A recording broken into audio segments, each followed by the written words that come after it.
단 하나의 세포가 어떻게 머리, 팔, 다리 이 모든 걸 갖춘 완벽한 생명체가 되는 걸까요? 정말 신기하지 않으세요? 오늘은 바로 이 거대한 생명의 청사진에 대한 이야기를 해보려고 합니다.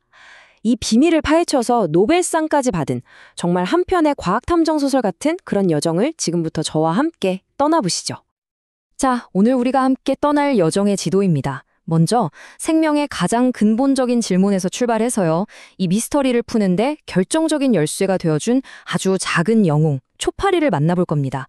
그리고 과학자들이 어떻게 분절 유전자를 찾아냈는지, 또 우리 몸의 마스터 플랜은 무엇인지 알아본 뒤에 마지막으로 이 모든 발견이 초파리를 넘어 우리 인간에게 어떻게 이어지는지 그 놀라운 결말까지 쭉 따라가 보겠습니다. 네, 첫 번째 이야기, 생명의 근본적인 질문입니다. 모든 것은 아주 오래전부터 인류를 괴롭혀온 가장 기본적이면서도 가장 거대한 질문에서 시작됩니다. 바로 이겁니다. 눈에 보이지도 않는 수정란 하나가 어떻게 분열하고 또 분열해서 지금의 우리처럼 복잡하고 정교한 몸을 만들어내는 걸까요?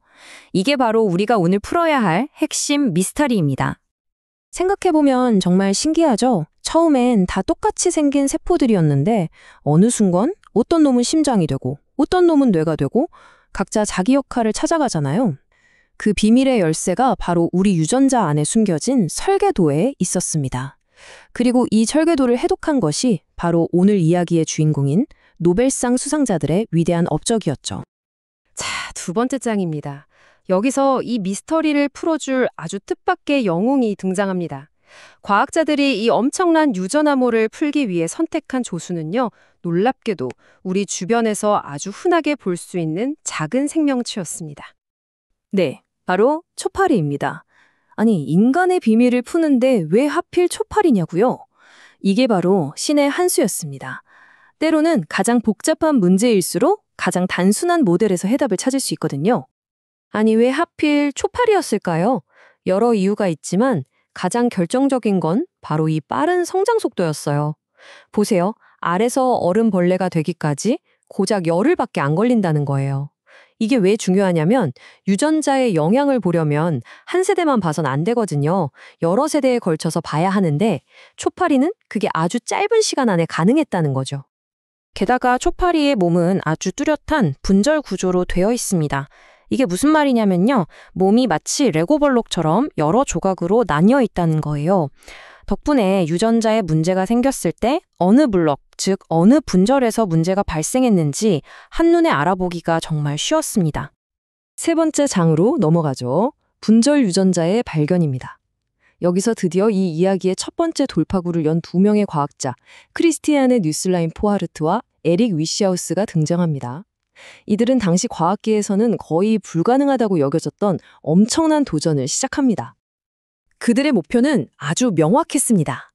초파리 애벌레의 몸을 구성하는 14개 마디, 즉 분절을 만드는 데 관여하는 유전자를 전부 다 찾아내겠다. 정말 대담하고 야심찬 목표였죠. 그전까지는 아무도 이런 규모의 연구를 시도조차 못했거든요. 그들의 방법은 어떻게 보면 단순했지만 정말 독창적이었습니다. 일단 수많은 초파리 유전자에 일부러 돌연변이를 일으켜요. 그리고 그 중에서 몸의 마디 구조가 이상하게 변한 녀석들을 끈질기게 찾아내는 겁니다. 마지막으로 그 이상한 변화를 일으킨 원인이 된 유전자가 바로 무엇인지 정확히 짚어내는 거죠. 이건 뭐 말 그대로 거대한 유전자 더미 속에서 바늘을 찾는 것과 같은 작업이었습니다. 그렇게 초파리의 유전자 약 2만 개 중 절반 이상을 샅샅이 뒤진 결과 정말 놀라운 사실을 발견합니다. 이 복잡한 몸의 기본 구조를 결정하는 유전자가 생각보다 훨씬 적었다는 것, 바로 단 15개뿐이었다는 겁니다. 노벨위원회는 이들의 발견을 이렇게 평가했습니다. 판도라의 상자를 열었다고요. 생명 탄생의 비밀이 담긴 상자를 열어서 막연했던 희망을 구체적인 현실로 바꾸어 놓았다는 극찬이었죠. 자, 이제 네 번째 장, 몸의 마스터 플랜입니다. 분절을 만드는 유전자를 찾아냈으니 이제 끝난 걸까요? 아니요. 사실 이건 퍼즐의 절반에 불과했습니다. 더 깊은 비밀이 남아 있었거든요. 그리고 이 새로운 질문이 우리를 또 다른 위대한 과학자 에드워드 루이스의 연구로 이끌게 됩니다. 질문은 이겁니다. 그래, 몸이 14개 마디로 나뉘는 건 알겠어. 그런데 왜 첫 번째 마디는 머리가 되고, 중간 마디는 가슴이 되고, 끝 마디는 꼬리가 되는 걸까? 각각의 분절은 어떻게 자기 자신의 정체성을 아는 걸까요? 예를 들어 가슴이 될 자리에 엉뚱하게 날개가 한 쌍 더 돋아난 돌연변이 초파리처럼요. 도대체 무슨 일이 벌어진 걸까요? 바로 이 질문에 대한 답을 에드워드 루이스가 찾아냈습니다. 그는 수십 년간의 연구 끝에 각각의 분절에게 너는 머리가 되어라, 너는 다리가 되어라 하고 명령을 내리는 일종의 총사령관 같은 유전자 그룹, 즉 마스터 컨트롤 유전자를 발견한 겁니다. 그런데 진짜 놀라운 건 이제부터입니다. 루이스가 발견한 건 뭐냐면요.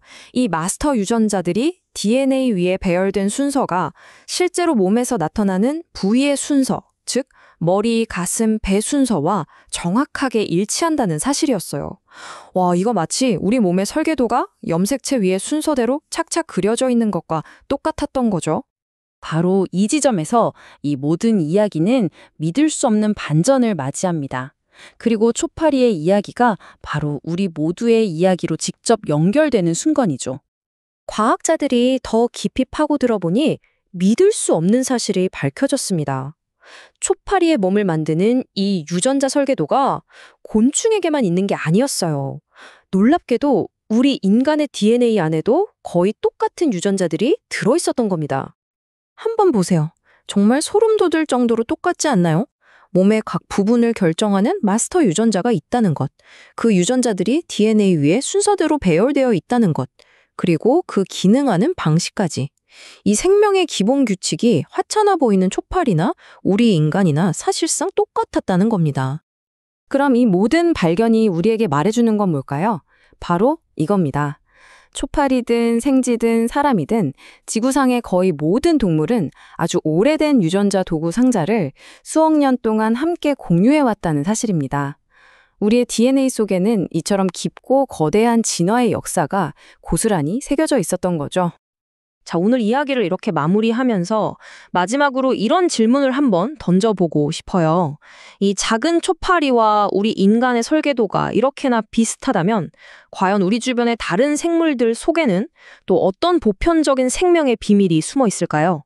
어쩌면 우리는 생각보다 훨씬 더 깊이 연결되어 있는지도 모릅니다. 오늘 이야기는 여기까지입니다. 들어주셔서 감사합니다.